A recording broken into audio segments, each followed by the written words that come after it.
Twin flame journey में जितने भी लोग हैं उनके माइंड में बहुत सारे सवाल आते रहते हैं, और ख़ास करके सोलमेट को लेकर के कि क्या उनकी लाइफ में सोलमेट की एंट्री कभी होगी कि नहीं होगी। क्या वे ट्विन फ्लेम जर्नी में हैं तो क्या वे सोलमेट को मैनिफेस्ट कर सकते हैं या नहीं, या फिर सोलमेट को मैनिफेस्ट कर लिया तो फिर क्या होगा, या क्या उनकी लाइफ पूरी तरीके से इसी तरीके से अकेले गुजरने वाली है, या फिर पूरी लाइफ स्ट्रगल में ही गुजरने वाली है। तो बहुत सारे क्वेश्चन हैं उनके माइंड में। तो आज मैं कोशिश करूँगी कि सोलमेट से संबंधित जितने भी क्वेश्चंस हैं उसके आंसर दे दूँ। ठीक है, तो सबसे पहले समझिए कि जो एनर्जी है उसको समझते हैं कि मस्कुलाइन एक एनर्जी है, फेमिनाइन एक एनर्जी है। तो उसी तरीके से सोलमेट भी एक एनर्जी है जो कि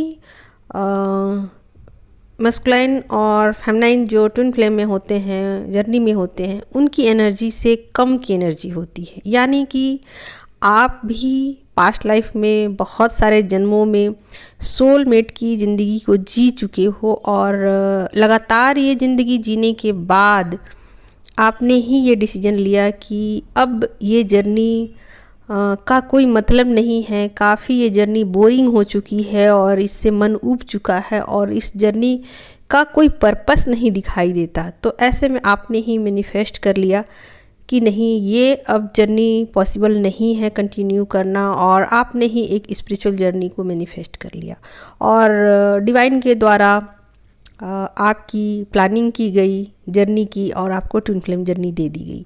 ये तो पास्ट लाइफ की बात हो गई। लेकिन आप कहेंगे कि ये तो बातें पास्ट लाइफ की हो गई और ये बातें तो मुझे याद नहीं है, तो कैसे पता कि मैंने पास्ट लाइफ में क्या किया क्या नहीं किया, या फिर पास्ट की चीज़ों को याद तो नहीं रखा जा सकता। तो चलिए इस लाइफ टाइम की बात कर लेते हैं। आप ट्विन फ्लेम जर्नी में हो और फेमिनाइन एनर्जी में हो, तो ऐसे में आपके पास डिवाइन पावर है और आप बहुत ज़्यादा पावरफुल हो। तो आप चाहो तो सोलमेट को अट्रैक्ट कर सकते हो अपनी लाइफ में। लेकिन यहाँ मैं लेकिन बोल रही हूँ, ठीक है, क्योंकि फेमिनाइन जो है वो सोलमेट को अट्रैक्ट तो कर लेगी, लेकिन उनके साथ वो कंटिन्यू नहीं कर पाएगी क्योंकि उनकी एनर्जी बहुत ज़्यादा हाई है। और जो सोलमेट होंगे उनकी लाइफ में, जिसको उन्होंने मैनिफेस्ट कर लिया, वो लो फ्रिक्वेंसी के होंगे। ऐसे में दोनों का एडजस्टमेंट होना बहुत मुश्किल है और फेमिनाइन उसको कंटिन्यू नहीं रख पाएगी अपनी लाइफ में। तो ऐसे में ये रिश्ता भी वैसा ही होगा, बिल्कुल कार्मिक जैसा। तो कोई मतलब नहीं है इसका कि आप सोलमेट को अट्रैक्ट कर लेते हो। चाहो तो आप कुछ भी कर सकते हो, क्योंकि आपके पास डिवाइन पावर है। तो जाहिर सी बात है, फेमिनाइन एक पावरफुल पोजीशन में होती हैं तो वो कुछ भी मैनिफेस्ट कर सकती हैं और ईजिली किसी को भी अपनी तरफ अट्रैक्ट कर सकती है। अब रहा सवाल कि क्या ट्विन फ्लेम जर्नी में सोलमेट को दिया जाता है, तो नहीं जी नहीं, इस जर्नी में आपको सोलमेट नहीं दिया जाता है, क्योंकि ये एक स्पिरिचुअल जर्नी है और इसमें आपकी सोल की ग्रोथ होनी होती है और आपको 3D के लिए मनोरंजन नहीं देना होता है। जबकि सोलमेट एक जो एनर्जी है वो पूरी तरीके से 3D की चीज़ों को एंजॉय करने के लिए जाना जाता है। यानी कि आप जब भी सोलमेट जर्नी में होते हो, या जो भी लोग होते हैं सोलमेट जर्नी में, वो 3D की चीज़ों को एंजॉय करते हैं और लाइफ को एंजॉय करने के लिए जर्नी दी जाती है। और उसमें स्पिरिचुअल कुछ भी नहीं होता और उसमें सोल की ग्रोथ कुछ भी नहीं होती।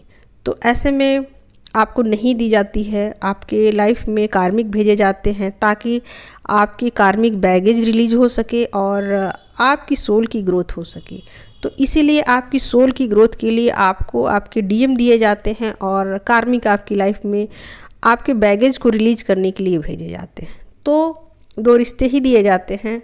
और हाँ, कोई पूछना चाहता है कि हाँ, क्या कभी भी मतलब इस जर्नी में सोलमेट को दिया जाता है, तो हाँ, इसका उत्तर हाँ है, क्योंकि जब आप जर्नी को पूरी तरीके से समझ लेते हो और आपकी अवेकनिंग हो जाती है और डिवाइन फेमिनाइन को dark night of the soul से गुजारा जाता है, तो फेमिनाइन की स्थिति बहुत ही नाजुक हो जाती है, सोल लेवल पर, माइंड लेवल पर और मनी के लेवल पर, सभी लेवल पर फेमिनाइन की स्थिति डमाडोल हो जाती है। ऐसे में उनको ऊपर उठाने के लिए 3D में और उनका सोल पर्पस में उनकी मदद के लिए उनकी लाइफ में सोलमेट की एंट्री करा दी जाती है। तो ये पूरी तरीके से डिवाइन प्लानिंग के आधार पर होगा, ना कि आपको चाहने से होगा। क्योंकि अगर डिवाइन को ऐसा लगेगा कि आपको सोलमेट की ज़रूरत है, यानी मदद की ज़रूरत है, सोलमेट का मतलब ही यही होता है कि आपको 3D की चीज़ों में पूरी तरीके से मदद की जाए, आपको ऊपर उठाया जाए। तो जब डिवाइन को ऐसा लगेगा कि आपको किसी सोलमेट की ज़रूरत है और आपको 3D में सपोर्ट की ज़रूरत है, तो फिर आपकी लाइफ में सोलमेट की एंट्री करा दी जाती है। अब यहाँ पर बहुत सारे लोगों का क्वेश्चन ये होगा कि क्या उससे 3D को एंजॉय किया जा सकता है? तो नहीं, यहाँ 3D में एंजॉय करने के लिए आपको सोलमेट नहीं दिया जाएगा। ये सोलमेट आपकी ही फ्रीक्वेंसी का होगा लगभग, लेकिन आपके जैसा नहीं होगा। उनको मतलब 3D की जानकारी अच्छी होगी और उनका भी जो एनर्जी लेवल है वो हाई होगा, लेकिन वो आपकी तरह स्पिरिचुअल नहीं होंगे और वो आपको मनी से भी हेल्प करेंगे और आपको हर तरीके से ऊपर उठाने के लिए और आपका सोल पर्पस में आपको हेल्प करने के लिए आपको दिया जाएगा।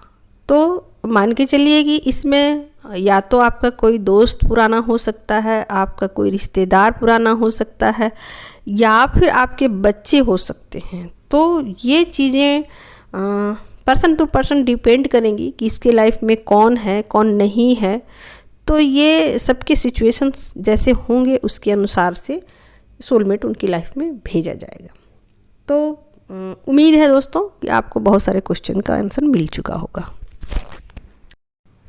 और अगर आप स्पिरिचुअल जर्नी में नहीं हैं, किसी कार्मिक के साथ आप डील कर रही हैं, तो निश्चित रूप से कार्मिक के जाने के बाद आपकी लाइफ में सोलमेट की एंट्री होगी। इसलिए अपनी एनर्जी को चेक करवाइए। किसी कार्मिक के साथ अगर आप हैं तो निश्चित रूप से आपकी लाइफ में सोलमेट आएंगे, आप सोलमेट को अट्रैक्ट कीजिए।